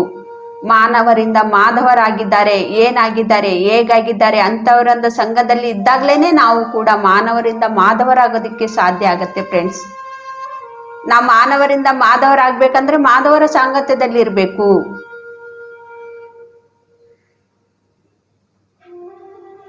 ಒಂದು ಪ್ರಾಣಿ ಮನಸ್ಸರ ಒಂದು ಸಾಂಗತ್ಯದಲ್ಲಿದ್ದು ಮಾನವರ ಒಂದು ಸಾಂಗತ್ಯದಲ್ಲಿ ಇದ್ದು ಆ ಪ್ರಾಣಿ ಒಂದು ಮಾನವ ಜನ್ಮವನ್ನ ತಗೊಳ್ಳತ್ತೆ. ನಾವು ಕೂಡ ಮಾಧವರಾಗಬೇಕಂದ್ರೆ ಮಾನವ ಜನ್ಮದಿಂದ ಮಾಧವರ ಒಂದು ಸಂಘದಲ್ಲಿದ್ದು ನಾವು ಕೂಡ ಕಲಿಬೇಕು. ಅರಿವಿನಿಂದ ಅವರನ್ನ ನೋಡ್ತಾ ಇರಬೇಕು, ಅರಿವಿನಿಂದ ಅವರ ಮಾತುಗಳನ್ನ ಕೇಳ್ತಾ ಇರಬೇಕು. ನಾವು ನೋಡ್ತಾ ಇರೋದ್ರಿಂದನೇ ನಾವು ಕೂಡ ಕಲ್ತ್ಕೊಳ್ತಾ ಇರ್ತೀವಿ. ಅದು ನಮಗೆ, ನಾವೇನು ಕೂಡ ತಗೊಳ್ಳೋದೇ ಬೇಡ, ಅದು ನಮಗೆ ಅದು ಅದಷ್ಟಕ್ಕದೇ ಬಂದ್ಬಿಡತ್ತೆ. ನಾವು ಅದನ್ನ ಮಾಡಬೇಕು ಅಂತ ಏನಿಲ್ಲ, ಅದಷ್ಟಕ್ಕದೇ ಅದು ನಡೀತಾ ಇರತ್ತೆ.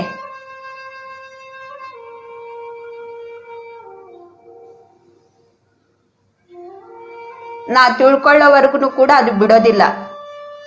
ಮಹಮ್ಮದ್ ಅವ್ರಿಗೆ 3 ದಿನ ಅವರು ಹಚ್ಕೊಂಡು ಮಲ್ಕೊಂಡ್ರು ಕೂಡ ಅವ್ರಿಗೆ ಬಿಡ್ಲಿಲ್ಲ. ಸತ್ಯ ತಿಳ್ಕೊ ಅಂತೇಳಿ ಎಬ್ಬಿಸ್ತಾ ಇತ್ತು. ಯಾರಿಗ ತಪ್ಪನೆ ಇರತ್ತೋ ನಮಗೂ ಕೂಡ ಮಲ್ಕೊಳ್ಳೋದಕ್ಕೆ ಕೊಡೋದಿಲ್ಲ. ಎದ್ದೇಳು, ಕುತ್ಕೋ, ಧ್ಯಾನಕ್ಕೆ ಕುತ್ಕೋ, ಸತ್ಯವನ್ನ ತಿಳ್ಕೊ. ಇನ್ನು ಎಷ್ಟು ಜನ್ಮ ನೀನ್ ತಗೋಬೇಕು, ಇನ್ನು ಎಷ್ಟು ದಿನ ಹೀಗೆ ಸೌಂಬೇರಿಯಾಗಿ ನೀನ್ ಜೀವಿಸ್ತೀಯ. ಹೀಗೆ ನೀನ್ ಜೀವಿಸ್ತಾ ಇದ್ರೆ ಇನ್ನು ಕಷ್ಟ ಅನುಭವಿಸ್ಬೇಕಾಗತ್ತೆ. ಆ ಕಷ್ಟ ನಿನಗಾಗ್ಬಾರ್ದು, ಎದ್ದೇಳು ಅಂತೇಳಿ ನಮಗೆ ಎಚ್ಚರಿಸ್ತಾ ಇರತ್ತೆ.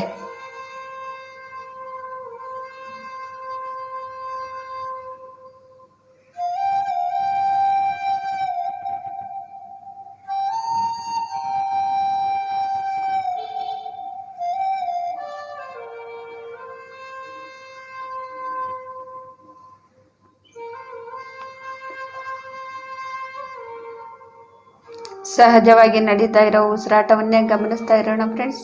ಯಾವುದು ಕೂಡ ಯೋಚನೆ ಬೇಡ.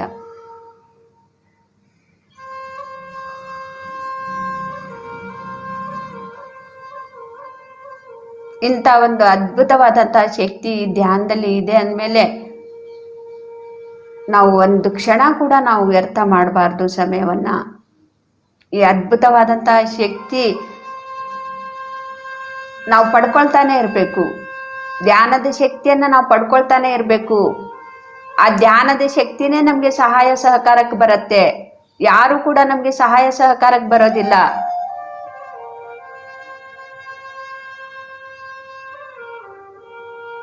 ನನಗೆ ನಾವೇ ಬೇಕು, ನನಗೆ ನಾನೇ ದಿಕ್ಕು, ನಾನು ಒಬ್ಳೇ ಬಂದಿರೋದು, ನಾವು ಒಬ್ರೇ ಹೋಗ್ಬೇಕು, ನಾವು ಒಬ್ರೇ ಸಾಧನೆಯಲ್ಲಿ ನಮ್ಮ ಜೊತೆಗೆ ಇದ್ದು ನಾವು ಸಾಧನೆಯನ್ನ ಮಾಡಬೇಕು. ಹಾಗಂತ ಸಂಸಾರವನ್ನ ಬಿಟ್ಟಲ್ಲ, ಸಂಸಾರದಲ್ಲಿ ಜೊತೆಗಿದ್ದನೇ ನಾವು ಸಾಧನೆಯನ್ನ ಮಾಡಬೇಕು. ನಮ್ಮ ಜೊತೆಗೆ ನಾವಿದ್ದು ನಮಗೋಸ್ಕರನೂ ಕೂಡ ನಾವು ಸಮಯವನ್ನ ಕೊಡಬೇಕು. ಸಂಸಾರದಲ್ಲಿ ಇದ್ಕೊಂಡೇ ನಾನು ನಿರ್ವಾಣವನ್ನ ಪಡಿಬೇಕು.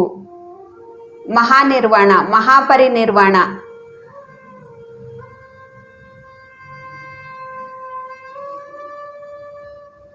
ಶ್ರದ್ಧಾ ಸಬೂರಿ ಅಂದ್ರೆ ಕಬೀರ್ ಅವರು ಏನ್ ಹೇಳಿದ್ದಾರೆ?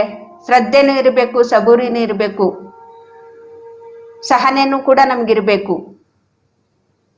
ಸಂಸಾರದಲ್ಲಿ ಸಹನೆ, ಧ್ಯಾನದಲ್ಲಿ ಶ್ರದ್ಧೆ, ಎಲ್ರಿಗೂ ಕೂಡ ಇದು ಇರುತ್ತೆ. ಮೊಹಮ್ಮದ್ ಅವ್ರಿಗೂ ಕೂಡ ಅದನ್ನೇ ಇತ್ತು.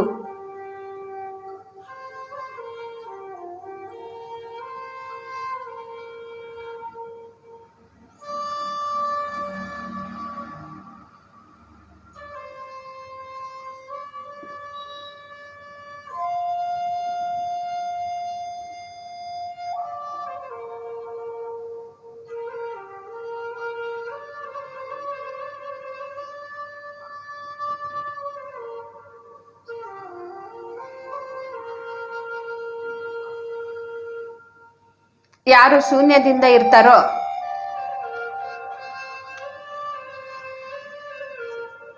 ಅವ್ರಿಗೆ ಅದ್ಭುತವಾದಂತಹ ಶಕ್ತಿ ಸಿಗ್ತಾ ಇರತ್ತೆ. ನಾವು ಧ್ಯಾನಕ್ಕೆ ಕೂತ್ಕೊಂಡಾಗ, ಮನಸ್ಸನ್ನ ಶೂನ್ಯ ಮಾಡಿಕೊಂಡಾಗ, ನನಗೆ ಮೊಹಮ್ಮದ್ ಅವರು ಒಂದು ಸಂದೇಶ ಬಂದಾಗ ಆ ಶಕ್ತಿ ತರಂಗಗಳು ನಾನು ಅದನ್ನ ತಗೊಳ್ತಾ ಇದ್ದೀನಿ. ಅದು ಬರ್ತಾ ಇದೆ ಹಾಗೆ. ಆ ಒಂದು ಶಕ್ತಿ ತರಂಗಗಳು ನನ್ನ ಒಳಗಡೆ ಹೋಗ್ತಾ ಇದೆ. ಯಾವಾಗ ನಾವು ಶೂನ್ಯದಿಂದ ಇರ್ತೀವೋ ಎಷ್ಟೋ ಒಂದು ಶಕ್ತಿ, ಮಾಸ್ಟರ್ ಅವರ ಒಂದು ಬ್ರಹ್ಮಾಂಡದ ಶಕ್ತಿ ನಮಗೆ ಸಿಗ್ತಾ ಇರತ್ತೆ. ನಾವು ಯೋಚನೆಯನ್ನ ಮಾಡ್ತಾ ಇದ್ದಾಗ ನಾವು ಶಕ್ತಿಯನ್ನ ಕಳ್ಕೊಳ್ತಾ ಇರ್ತೀವಿ. ಶೂನ್ಯ ಸ್ಥಿತಿಯಲ್ಲಿ ನಾವಿದ್ದು ನಾವು ಶಕ್ತಿಯನ್ನ ನಾವು ಪಡ್ಕೊಳ್ತಾ ಇರ್ತೀವಿ.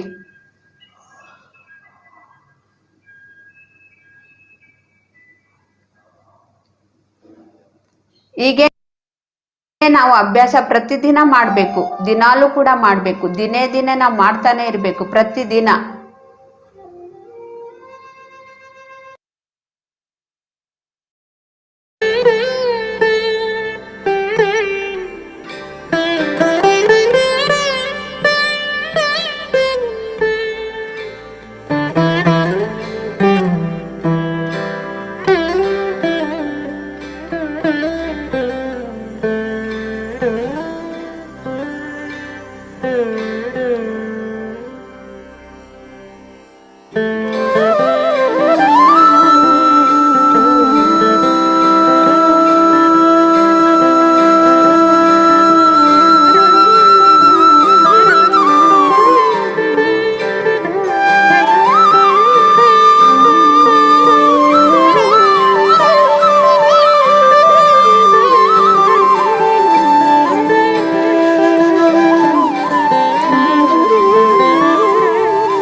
ಈ ಶೂನ್ಯ ಸ್ಥಿತಿಗೋಸ್ಕರನೇ ನಾವು ಧ್ಯಾನಕ್ಕೆ ಕುತ್ಕೋಬೇಕು. ನಾವು ಪ್ರಾಪಂಚಿಕವಾಗಿ ಕೇಳ್ಕೊಳ್ಳೋದಕ್ಕೋಸ್ಕರ ಧ್ಯಾನಕ್ಕೆ ಕುತ್ಕೊಳ್ಳೋದಲ್ಲ ಫ್ರೆಂಡ್ಸ್. ನಾವು ಶೂನ್ಯ ಸ್ಥಿತಿ ಅಭ್ಯಾಸ ಮಾಡೋದಕ್ಕೋಸ್ಕರ ನಾವು ಧ್ಯಾನಕ್ಕೆ ಕುತ್ಕೋಬೇಕು. ಅವಾಗ್ಲೇನೆ ನಮ್ಮಲ್ಲಿರುವಂತ ಆತ್ಮಶಕ್ತಿ ನಾವು ಹೆಚ್ಚಿಸ್ಕೊಳ್ತೀವಿ. ಅಂತ ಒಂದು ಆತ್ಮಶಕ್ತಿ ಹೆಚ್ಚಿಸ್ಕೊಂಡಾಗ ನಾವು ಎಂತಹದ್ದೇ ಪರಿಸ್ಥಿತಿಯಲ್ಲಿನೂ ಕೂಡ ನಾವು ಭಯ ಪಡೋದಿಲ್ಲ. ಧೈರ್ಯವಾಗಿ ನಾವು ಜೀವಿಸ್ತಾ ಇರ್ತೀವಿ.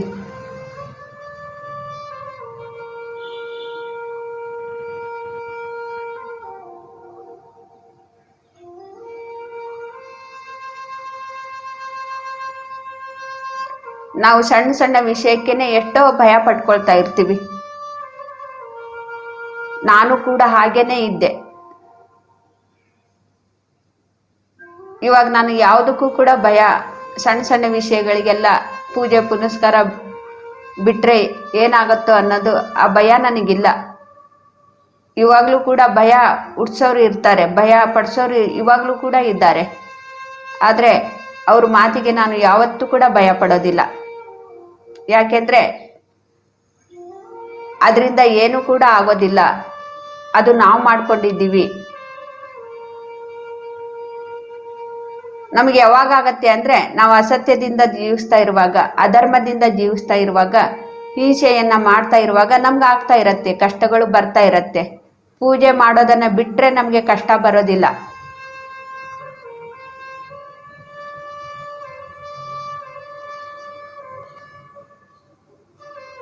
ನಾವು ಪೂಜೆಯನ್ನ ಮಾಡೋದನ್ನ ಬಿಟ್ಬಿಟ್ಟಿದೀವಿ, ನಮಗೆ ಕಷ್ಟ ಬರುತ್ತೆ ಅಂತ ನಾವು ಅನ್ಕೊಂಡ್ ಬಿಟ್ಟು ಬೇರೆಯವರನ್ನ ನೋಡಿ ನಾವು ಅದನ್ನೇ ನಾವು ಮಾಡ್ತಾ ಇದ್ದೀವಿ.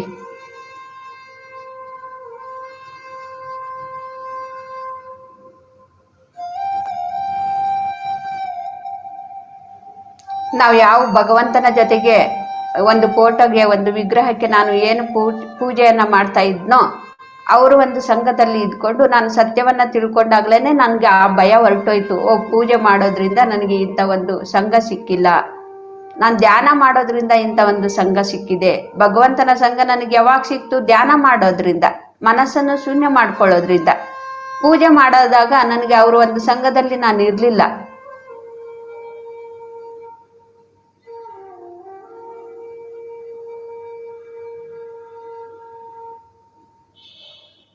ನಾನು ಇವಾಗ ಧ್ಯಾನ ಮಾಡ್ತಾ ಇದ್ದೀನಿ, ಯಾವಾಗಲೂ ಕೂಡ ಅಂಥವ್ರ ಒಂದು ಸಂಘದಲ್ಲೇನೆ ಇರ್ತೀನಿ. ನಾನು ಕಲ್ತ್ಕೊಳ್ತಾ ಇರ್ತೀನಿ. ಯಾರು ಕೂಡ ನನಗೆ ಕುರಿ ಕೈ, ಮೇಕೆ ಕೈ, ಕೋಳಿ ಕೈ ಅಂತೇಳಿ ಯಾವ ಭಗವಂತನೂ ಕೂಡ ನನಗೆ ಹೇಳಿಲ್ಲ. ನನಗೆ ಅದನ್ನೇ ಇಷ್ಟ ಅಂತೇಳಿ ಯಾವ ಭಗವಂತ ಕೂಡ ನನಗೆ ಹೇಳಿಲ್ಲ. ನನ್ನ ಜೊತೆಗೆ ಆ ತಾಯಿ ಅಂಬಾಭವಾನಿ ಸೂಪಿ ಡ್ಯಾನ್ಸ್ ಮಾಡ್ತಾ ಇರುವಾಗ ನನಗೆ ಯಾವತ್ತೂ ಕೂಡ ಹೇಳಿಲ್ಲ, ನೀನು ಕುರಿ ಕೊಯ್ದು ಕೊಡು, ಮೇಕೆ ಕೊಯ್ದು ಕೊಡು ಅಂಥೇಳಿ. ನನಗೆ ಅದೇ ಆಹಾರ ಅಂತೇಳಿ. ಭಗವಂತನಿಗೆ ಅದು ಆಹಾರ ಅಲ್ಲ ಫ್ರೆಂಡ್ಸ್. ನಾವು ಏನು ಶೂನ್ಯವನ್ನ ನಾವು ಪಡ್ಕೊಂಡು ನಾವು ಧ್ಯಾನದಲ್ಲಿ ಜ್ಞಾನವನ್ನ ಪಡ್ಕೊಳ್ತೀವೋ ಆ ಭಗವಂತನಿಗೆ ಅದು ಬೇಕು. ನಾವು ಉದ್ಧಾರ ಆಗೋದು ಅವ್ರಿಗೆ, ಭಗವಂತನಿಗೆ ಅದು ಬೇಕು.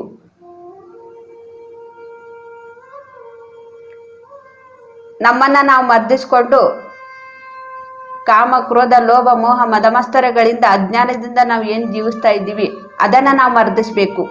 ಆ ತಾಯಿ ಮುಂದೆ ಕೋಳಿ ಕುರಿ, ಆ ದರ್ಗಾ ಹತ್ರ ಹೋಗಿ ಕೋಳಿ ಕುರಿ, ಆ ಮೊಹಮ್ಮದ್ ಏನು ಹೇಳಿದ್ದಾರೆ ಅದು ಹೇಳಿಲ್ಲ ನಮಗೆ. ಯಾವ ಮೊಹಮ್ಮದನು ಕೂಡ ಹೇಳಿಲ್ಲ, ಯಾವ ಅಂಬಾಭವಾನಿನೂ ಕೂಡ ಹೇಳಿಲ್ಲ. ಆದ್ರೆ ನಾವು ಇಲ್ಲಿ ಏನ್ ಮಾಡ್ತಾ ಇದ್ದೀವಿ ಅದನ್ನೇ ಮಾಡ್ತಾ ಇದ್ದೀವಿ. ಅವ್ರು ಯಾವುದನ್ನ ಮಾಡಬೇಡ ಅಂತ ಹೇಳಿದ್ದಾರೆ, ನಾವು ಅದನ್ನ ಮಾಡ್ತಾ ಇದ್ದೀವಿ. ಮತ್ತೆ ಒಳ್ಳೇದಾಗ್ಬೇಕು ಅಂದ್ರೆ ನಮ್ಗೆ ಹೆಂಗೆ ಒಳ್ಳೇದಾಗತ್ತೆ? ನಾವು ಆನಂದವಾಗಿ ಜೀವಿಸ್ಬೇಕಂದ್ರೆ ನಮ್ಗೆ ಅದು ಹೇಗ್ ಸಾಧ್ಯ ಆಗತ್ತೆ? ಅದ್ರಲ್ಲಿರೋದೇ ಒಂದು, ಅವ್ರು ಹೇಳಿರೋದೇ ಒಂದು, ನಾವು ಮಾಡ್ತಾ ಇರೋದು ಇನ್ನೊಂದು.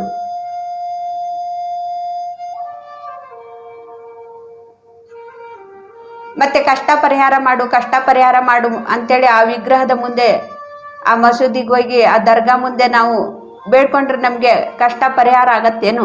ಕಷ್ಟ ಪರಿಹಾರ ಆಗೋದಿಲ್ಲ. ನಾವಿನ್ನೂ ಕಷ್ಟಕ್ಕೆ ಸಿಕ್ಕಾಕೊಳ್ತೀವಿ.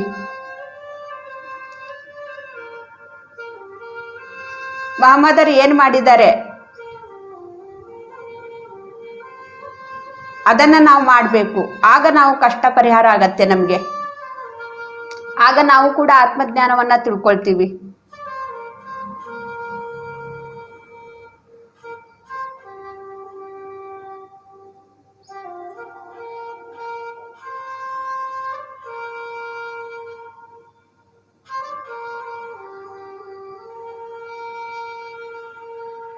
ಕೇವಲ 1 ನಿಮಿಷ ಸಹಜವಾಗಿ ನಡೀತಾ ಇರೋ ಉಸಿರಾಟವನ್ನೇ ಗಮನಿಸ್ತಾ ಇರೋಣ ಫ್ರೆಂಡ್ಸ್.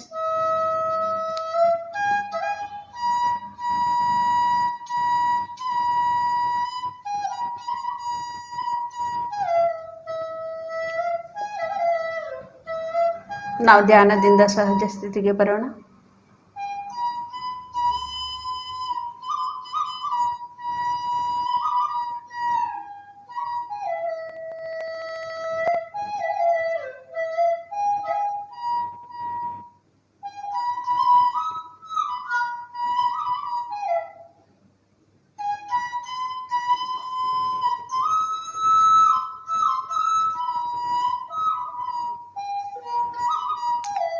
ಓಕೆ ಮಾಸ್ಟರ್ಸ್,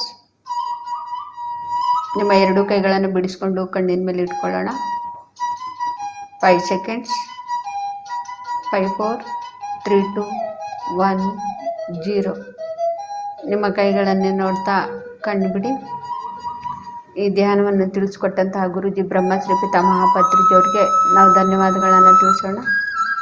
ಮೊಹಮ್ಮದ್ ಅವ್ರಿಗೂ ಕೂಡ ನಾವು ಧನ್ಯವಾದಗಳನ್ನು ತಿಳಿಸೋಣ. ಮಾತಾ ಅಂಬಾ ಮಾತೆಗೂ ಕೂಡ ನಾವು ಧನ್ಯವಾದಗಳನ್ನು ತಿಳಿಸೋಣ.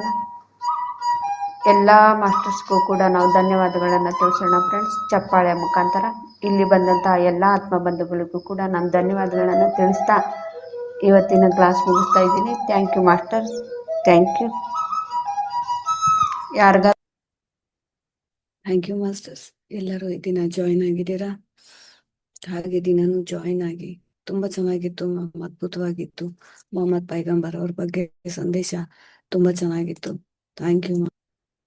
ಈ ಒಂದು ಜ್ಞಾನವನ್ನ ತಿಳಿಸ್ಕೊಟ್ಟಿದ್ದಕ್ಕೆ ನಿಮ್ಗೆ ತುಂಬಾ ಹೃದಯದಿಂದ ಕೃತಜ್ಞತೆಗಳನ್ನ ಅರ್ಪಿಸ್ತಾ ಇದ್ದೀವಿ. ಎಲ್ಲ ಮಾಸ್ಟರ್ಗೂ ಸಹ ಕೋಟ್ಯಾನುಕೋಟಿ ನಮಸ್ಕಾರಗಳು, ಥ್ಯಾಂಕ್ಸ್ ಅಂತ ಹೇಳ್ತಾ ಈ ದಿನದ ಕ್ಲಾಸ್ನ ಮುಗಿಸ್ತಾ ಇದೀವಿ ಮಾಸ್ಟರ್ಸ್. ನಾಳೆ ಬೆಳಗ್ಗೆ 5 ಗಂಟೆಗೆ ಕರೆಕ್ಟ್ ಆಗಿ ಜಾಯಿನ್ ಆಗೋಣ. ಈ ಧ್ಯಾನದ ಒಂದು ಲಿಂಕ್ ಅನ್ನ ಶೇರ್ ಮಾಡಿ ಅಂತ ಹೇಳ್ತಾ ಎಲ್ಲರನ್ನ ಕೇಳ್ಕೊಳ್ತಾ ಇದ್ದೀನಿ masters. Thank you very much.